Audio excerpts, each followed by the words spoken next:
네, 9월의 마지막 주입니다. 시간이 정말 빠릅니다.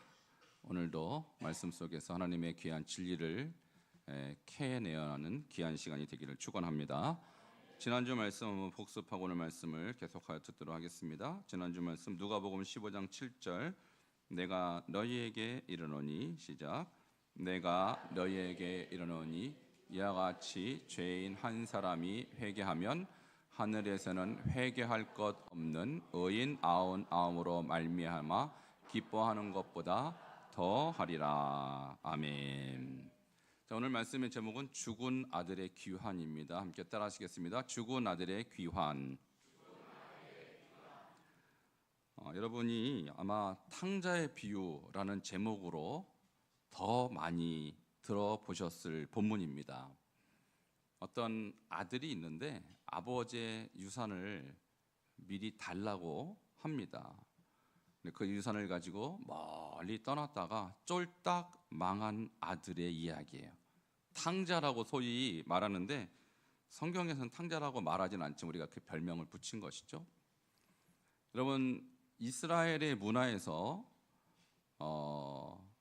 장자에게는 아버지 유산의 3분의 1을 줬어요. 그러니까 차자에게는 3분의 1이 돌아가는데 그걸 미리 달라는 거예요. 오늘 같은 시대에도 유산 미리 달라고 하는 것이 좀 쉽지 않은 얘기인데 이 옛날에 성경시대 아버지의 유산을 달라 불효자식이 확실합니다. 이 사람 불효자식이. 어쨌든 나갔죠. 아버지가 이 아들이 나가면 잘 될 걸로 믿었을까요? 쫄딱 망할 걸로 믿었을까요? 네, 아버지는 알아요. 여러분도 알잖아요. 여러분 자녀들 또 친구들 얘는 앞으로 어떻게 될 거야 예언이 가능하죠. 쫄딱 망할 거 알면서도 줍니다. 왜냐하면 사람에 따라 다르지만 그냥 귀로 들어도 깨닫는 사람이 있는가 하면 못 깨닫는 사람은 어떻게 해야 될까요? 냅둬야 돼요. 경험해봐야 돼요. 그래서 겪어봐야 돼요. 이 둘째 아들은 말 되게 안 듣는 아들이고 얘는 귀에 못이 박히도록 설명하고 얘기해도 안 듣는 아들인 것을 아버지가 알았던 거예요. 그래서 줍니다. 순순히 주고 그래 한번 겪어봐.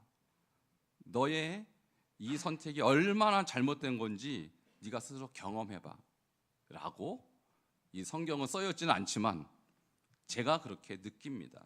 제가 느끼고 그리고 이 나간 아들을 성경은 뭐라고 하냐면 죽었던 아들이라고 표현해요. 죽은 아들. 죽었습니까? 안 죽었습니까? 아들이 뭐 교통사고 나서 죽었다는 연락이 없는데 분명히 아버지는 이 아들은 죽었다가 살아났다 이렇게 얘기해요. 그럼 이것은 뭘까? 왜 죽었다고 말하는 것일까? 오늘 이 죽음의 개념이 우리가 생각하는 개념하고 틀리다는 것이죠. 헬라적 사고에서는 목숨이 붙어 있으면 호흡하면 살았다 얘기해요. 호흡하면. 근데 히브리 사고에서는 목숨이 붙어 있어도 관계가 끊어지면 죽었다고 합니다. 이것이 큰 차이가 있어요. 그러니까 이 아들이 살아있죠. 멀쩡하게 살아있지만 아버지 입장에서 얘는 죽은 거예요. 왜? 아버지와의 관계가 단절되었기 때문에. 자, 오늘 그 부분을 여러분이 먼저 염두에 두고 이 아들이 왜 죽었다고 하는 것이고 이 아들이 돌아온 것은 죽었다가 돌아온 거예요. 부활한 거예요. 이런 관점에서 오늘 이 탕자의 비유를 다시 한번 재조명해 보도록 하겠습니다. 왜 아버지는 둘째 아들을 죽었다고 표현했는가? 다시 한번 15장 24절을 볼 텐데요. 여러분이 한 주일 동안 계속 매일 100번씩 묵상하면서 이 죽음의 의미를 한번 되새겨 보면 좋을 것 같아요. 다시 한번 읽겠습니다. 시작. 이 내 아들은 죽었다가 다시 살아났으며 내가 잃었다가 다시 얻어노라 하니 그들이 즐거워하더라. 아멘. 예수님이 이 비유를 들면서 이 아들은 하나님과 단절된 거예요. 아버지와 단절됐기 때문에 죽은 거야 라고 설명하고 있는 것입니다. 여러분 비슷한 얘기가 창세기에 또 나와요. 창세기 2장 17절에 하나님이 아담에게 뭐라고 말합니까? 선악을 알게 하는 나무 열매는 먹지 말아라. 먹으면 어떻게 된다고요? 네, 반드시 죽을 거야. 반드시. 근데요 하와가 먹고 아담도 먹었죠. 죽었어요? 안 죽었어요? 안 죽었죠. 죽었어요? 안 죽었어요? 자, 여러분 여전히 헬라적인 사고로 안 죽었대요, 끝까지. 그럼 하나님 말씀이 틀린 거예요? 아니면 죽은 거예요? 죽은 거예요, 아담과 하와가. 하나님의 말씀이 틀리지 않죠, 그죠? 믿습니까? 하나님 말씀이 어떻게 틀려요? 죽으리라고 예언했는데 얘네들이 먹고 안 죽었는데 그건 우리 입장이고 우리 관점이고, 하나님 입장에선 죽었습니까, 안 죽었습니까? 죽었다고요. 죽었다고 여겨야 여러분이 성경을 제대로 보는 거예요. 그러니까 이 탕자의 비유도 마찬가지입니다. 아버지 입장에서 이 아들은 죽은 거예요. 왜? 아버지를 떠났기 때문에. 단절. 여러분, 아담과 하와가 하나님과 단절되고 어떤 일이 일어났습니까? 남자는 땅의 소산을 먹기 위해서 뭘 해야 돼요? 평생 동안 수고해야, 땀에 이마에 땀이 흘려야 먹고 사는 수고를. 여러분, 지금도 그리 사고 계시는 거예요. 여자들은요, 해산의 고통을 더합니다. 원래는 고통이 없었거나 있어도 굉장히 작았을 것입니다. 그러니까 여성들도 보통 애 낳으면서 몸에 병이 오죠. 저는 애를 안 낳아봐서 모르겠습니다만 보니까 애 낳으면서 병이 오는 거예요. 남자들은 노동하면서 몸에 병이 오는 거예요. 그러면서 서서히 죽어가는 것입니다. 정신적으로 어떻습니까? 하나님의 모든 것을 누리고 모든 것을 통치했던 그런 통치자의 그런 누리던 축복이 단절되지 어떻게 합니까? 그때부터는 영적인 고아가 되는 거예요. 고독합니다. 수치스럽습니다. 우울합니다. 이 감정들은 죄의 결과로 온 죽음의 현상들이에요. 안 죽은 것 같지만 사실은 이미 죽어가고 있다는 것이죠. 영적으로는 어떻습니까? 원래는 하나님처럼 영생할 수 있었어요. 그러나 하나님께 범죄함으로 영생하지 못하는 그 결과 영적인 죽음, 곧 지옥에 가는 형벌을 당하고 말았죠. 이것이 바로 죽음이라는 거예요. 우리가 여러분 자신을 볼 때나 아니면 여러분 주변에 있는 가족들, 친구들, 이웃들을 볼 때 어떤 관점으로 봐야 되냐? 인본주의 관점은 안 죽었죠. 여전히 시퍼렇게 살아있는 것 같이 보이지만 주님의 관점은 이미 죽은 거라고요. 어떻게 하겠습니까? 예수님 전에서 살려내야 하는 것입니다. 그러니까 여러분은 지금부터 여러분의 관점, 여러분의 안목으로 사람을 보면 아무렇지도 않게 보입니다. 잘 사는 것처럼 보여요.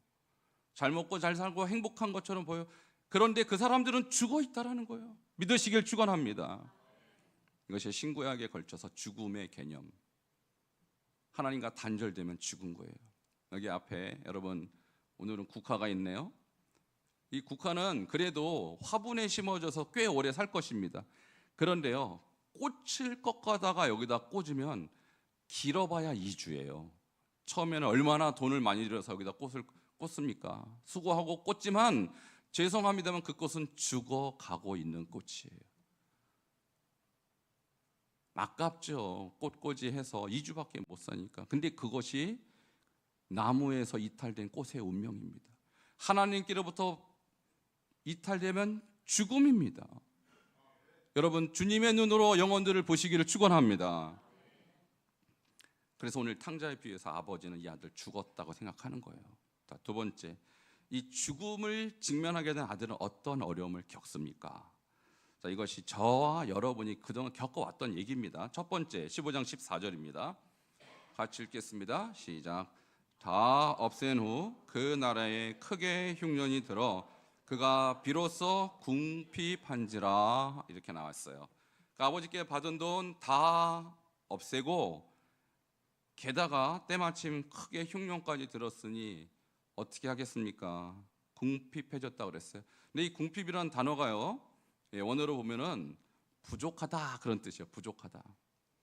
여러분, 그런데요, 제가 우리나라 부자들이 스스로 부족하게 느낄까요? 스스로 만족하게 느낄까요, 여러분?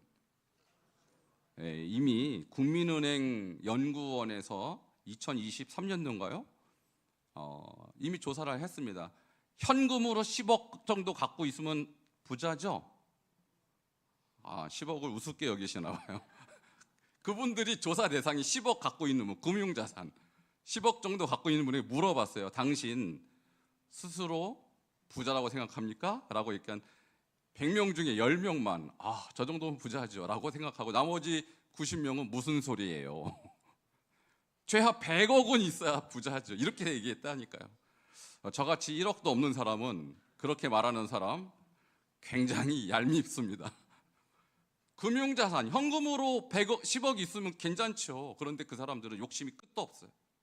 자, 이것이 하나님과 분리된 사람들의 궁핍함. 근데 저는 확실하게 말합니다. 뭐 100억을 갖고 있던 10억을 갖고 있던 저는 그 사람보다 제가 부자입니다. 무슨 자신감을 가지고. 여러분, 제가 확실한 데이터를 여러분께 드릴게요. 제가 부자라는 사실을. 저는 빚이 없습니다. 제 통장에 마이너스를 찍어본 적이 없어요. 선교사가 되려면 빚 청산하고 나가야 돼요. 전 빚을 지어본 적이 없어요. 마찬가지로 목사가 되려고 그래도 목회자의 원칙상 빚이 있는 사람 목사 안수 안 줍니다. 여러분 자산이 얼마가 됐던 저는 여러분 하나도 안 부러워요. 저는 빚이 없다 보니까. 근데 현금도 없죠, 물론. 그럼 없으면 어떻게 해야 돼요, 그러면? 없으면 어떻게 해야 돼요? 대답 좀 해보세요. 안 쓰면 돼요. 할렐루야. 간단해요. 있는 것만 쓰면 돼요. 없으면 안 쓰면 되죠. 근데 사람들이 더 잘 먹고 더 잘 살려고, 더 사람들한테 더 과시하려고 빚을 지는 거예요. 물론 여러 가지 의미가 있겠지만 그 안에는. 여러분, 우리나라 사람들이 세계에서 10대 경제 강국이라는 사실을 우리는 모르고 있어요. 네팔, 미얀마 이런 나라에서 대한민국 가서 1년 돌보면요, 그 나라 돌아가서 집 삽니다. 집을 사요. 우리나라는 오려고 난리가 납니다. 이 동남아시아 웬만한 나라들, 중앙아시아 국가들. 이렇게 대한민국이 부자인데 정작 우리나라의 부자들한테 물어보면 나는 가난해요, 궁핍해요. 이게 하나님을 떠난 사람의 심령의 상태라고요. 그러나 주님 안에서는 부유한 줄 믿습니다. 저는 돈도 없고 뭣도 없지만 저는요, 정말 저는 부자라고 생각해요. 제가 빚도 없고 저는 주님이 주시는 거 가지고 풍족합니다.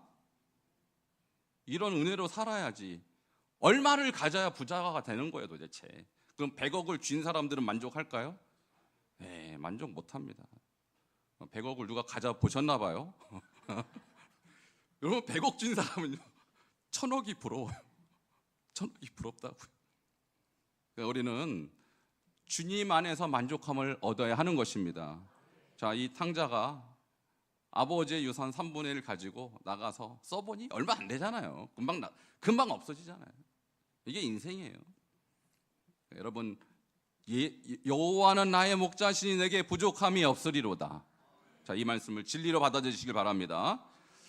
자, 이 아들 경제적인 고통을 느낍니다. 두 번째, 15장 15절 보니까 정서적인, 정신적인 고통도 느껴요. 이 아버지를 떠나면 이게 다 죽음의 현상이라는 거예요. 15장 15절 같이 보겠습니다. 시작. 그 나라 백성 중 한 사람에게 붙여 사니 그가 그를 들로 보내어 돼지를 치게 하였는데. 자, 예수님의 비유에 등장하니까 분명히 이 사람 유대인이거든요. 근데 유대인이 생각하는 최고의 수치는 뭐냐? 남의 종이 되는 거예요. 종. 왜? 하나님이 이스라엘 12지파에게 땅을 다 줬습니다. 그러니까 그것이 기업이 돼서 그 땅에서 농사를 지어서 먹고 살 수 있도록 하나님이 다 기업을 주신. 근데 땅을 잃어버린 사람은 그 사회에서 가장 비참한 사람이에요. 자, 이 사람이 붙여 산다. 이 붙여 살다의 원어를 보니까 종이 되다. 콜라우라는 단어는 종이 되다, 남에게 빌붙어 살다, 그런 뜻이에요. 어떻게 하나님께로 기업을 받은 사람이 남에게 붙어 살게 되었습니까? 이것이 하나님을 떠난 자의 죽음의 현상이라는 거예요. 얼마나 이 사람이 정신적으로 수치를 당했겠어요. 게다가 돼지를 쳤어요.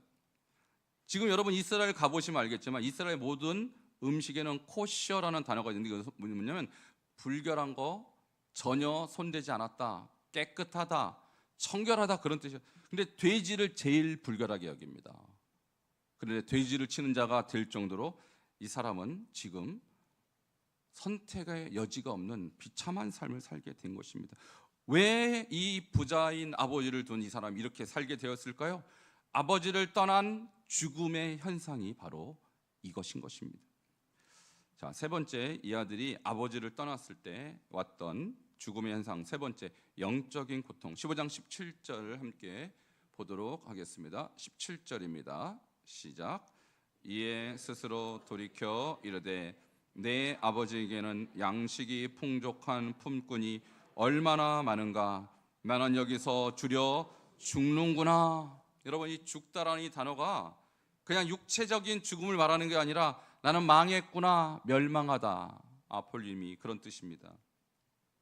그러니까 아버지를 떠난 이 아들은요, 처음에는 세계에서 가장 행복한 사람처럼 느꼈을 것입니다. 그리고 내가 새로운 나라 가서 그 나라에서 떵떵거리며 살겠다는 큰 야망도 가졌을 것입니다. 그러나 아버지를 떠난 결과는 경제적, 정신적, 영적인 죽음이라는 거예요. 여러분의 자녀 중에, 여러분의 손주 중에, 또는 여러분의 친구 중에 지금 공부도 잘하고 돈도 잘 벌고 그리고 뭔가 인생이 잘 풀리는 것 같이 보여도 그 사람은 지금 죽어 있다는 사실을 기억하시길 바랍니다.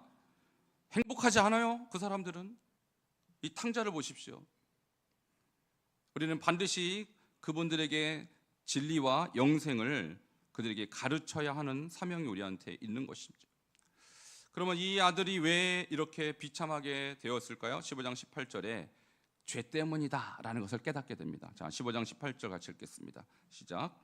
내가 일어나 아버지께 가서 이르기를 아버지, 내가 하늘과 아버지께 죄를 지었사오니. 가서 아버지께 회개하겠다, 잘못을 빌어야겠다.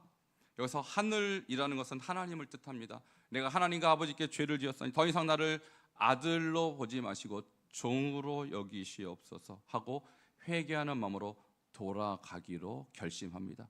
여러분, 돌아가면 사는 것입니다. 자, 떨어져 있으면, 아버지를 떠나면 죽음이지만 돌아가면 다시 살아나는 것, 이것이 복음이에요. 그러니까 여러분도 지금 이 자리에 와 있는 것, 주님과 연결된 진리의 길, 영생의 길을 걷게 된 것입니다.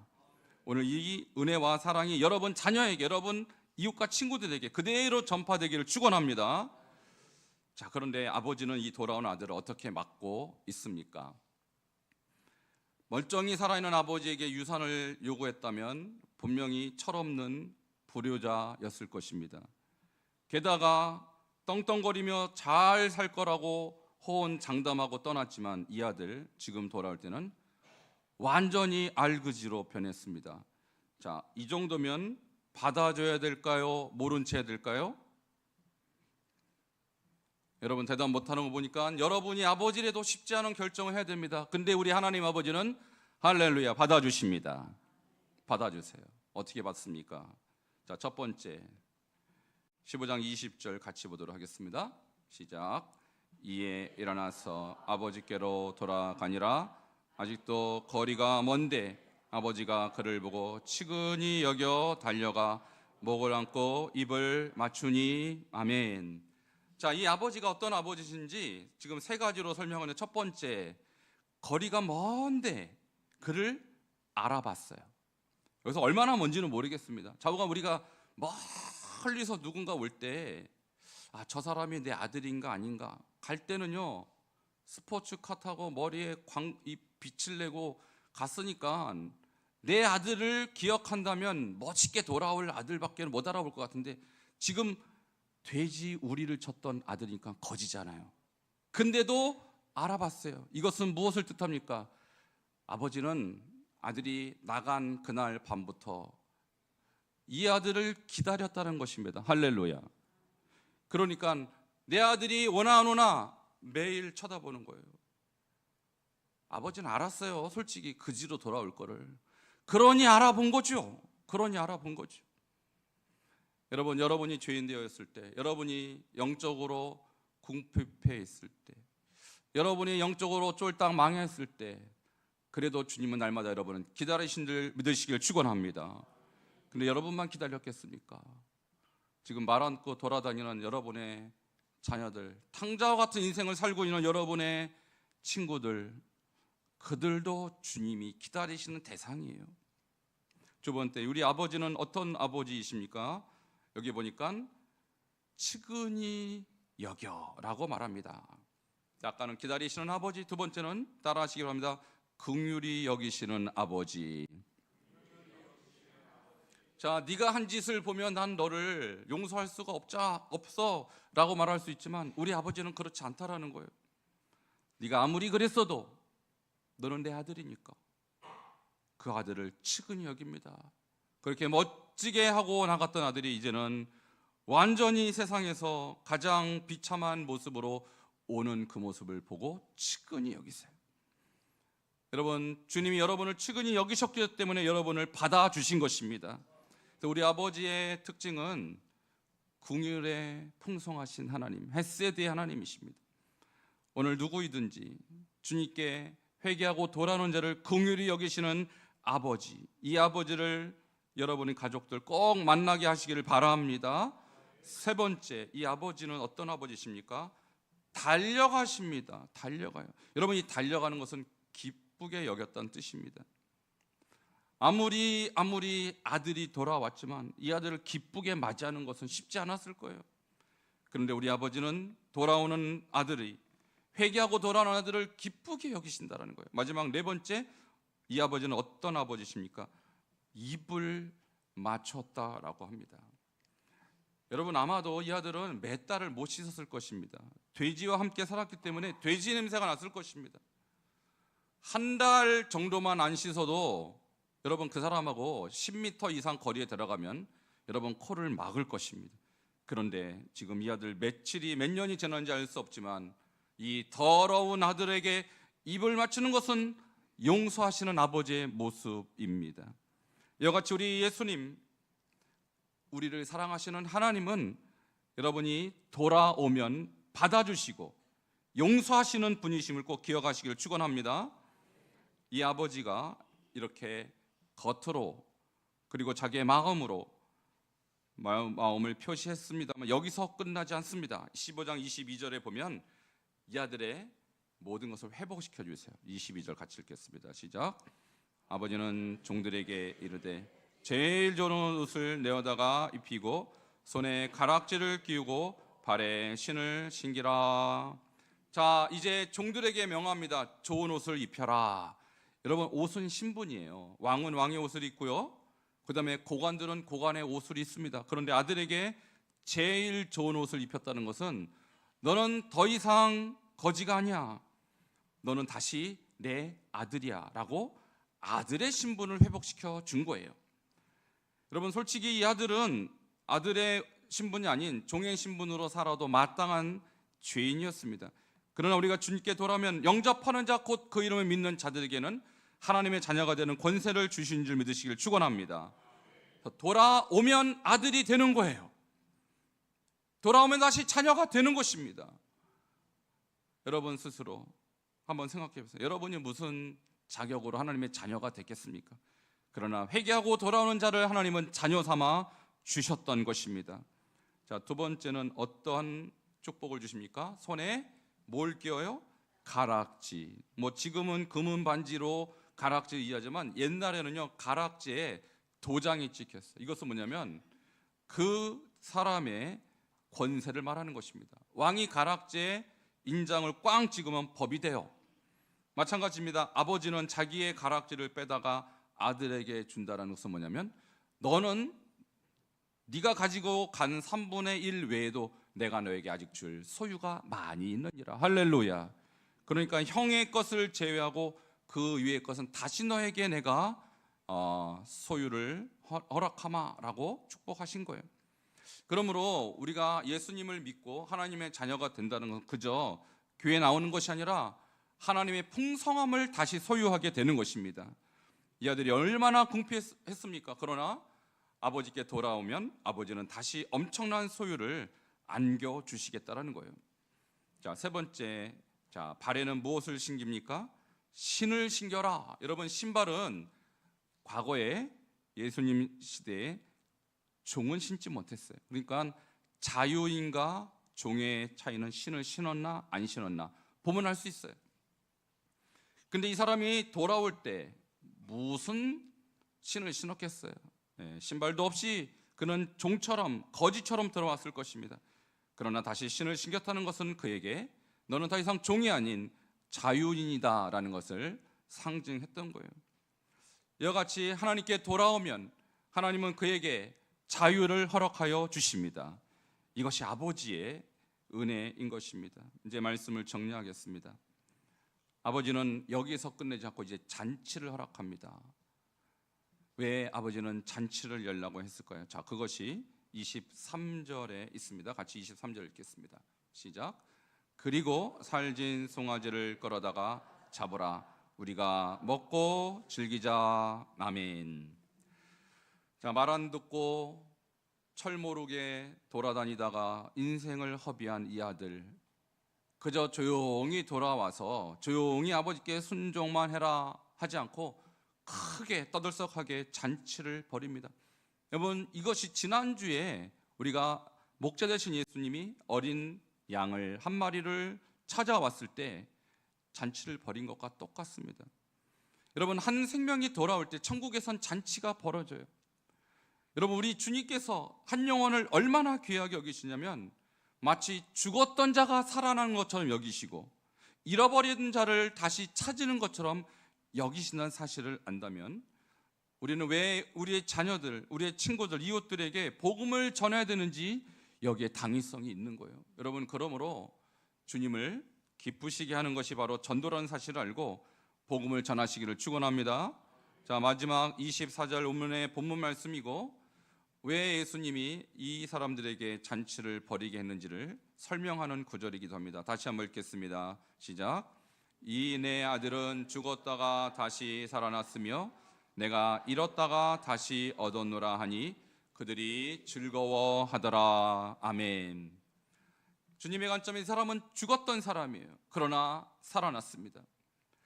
여러분, 주변에 보는 여러분의 친구들, 이웃들, 자녀들은 여러분은 못 느끼지만 죽어가고 있습니다. 여러분, 한 사람이 병이 걸렸다가 병원 가서 수술받고 회복해서 돌아와도 우리가 얼마나 기뻐합니까? 하물며 영적으로 죽어가는 이 생명이 예수 믿고 돌아오면 주님이 얼마나 기뻐하시겠어요? 그러므로 우리는 한 영혼을 천하보다 귀하게 여기시는 이 마음을 깨달아 우리도 한 영혼을 구원하기 위해서 죽었던 영혼 살려내는 일에 여러분 자신을 들이시기를 주의 이름으로 축원합니다. 함께 기도하시겠습니다. 지난주는 목자 되신 주님의 마음, 오늘은 아버지 되신 주님의 마음을 함께 묵상하여 보았습니다. 우리 주님의 눈에는 주님을 떠난 자는 다 죽은 자라고 여기십니다. 여러분 자녀들이, 여러분 친구 이웃들이 죽었거나 죽어가고 있습니다. 우리는 그들을 구원해야 될 책무를 갖고 있어요. 여러분을 통하여, 나를 통하여 죽어가는 영혼들을 살려는 일에 주여 우리를 사용하시고 우리 교회를 사용하여 달라고 우리 주여 한 번으로 짓고 기도하겠습니다. 주여 하나님 감사합니다. 오늘 주시는 말씀을 통하여서 하나님이여 죽어가는 영혼들을 살려야 되는 하나님이여 그 사명을 우리에게 주신 것을 다시 한번 깨닫습니다. 하나님이여 주님을 떠난 자는 죽은 자입니다. 그러나 주께서 우리도 살려주셨고 하나님이여 우리 모든 성도님도 살려주신 것처럼 이제 우리를 통하여 우리의 자녀들이 살아나게 하시고 우리 이웃들이 살아나게 하시고 하나님이 우리 친구들이 살아나는 역사가 있게 하여 주시옵소서. 예수님 이름으로 기도하옵나이다. 하나님, 주님은 기다리시는 아버지이십니다. 또한 주는 죄인이 돌아왔을 때 기뻐하시는 아버지시요 회개하는 죄인을 용서하시는 아버지이십니다.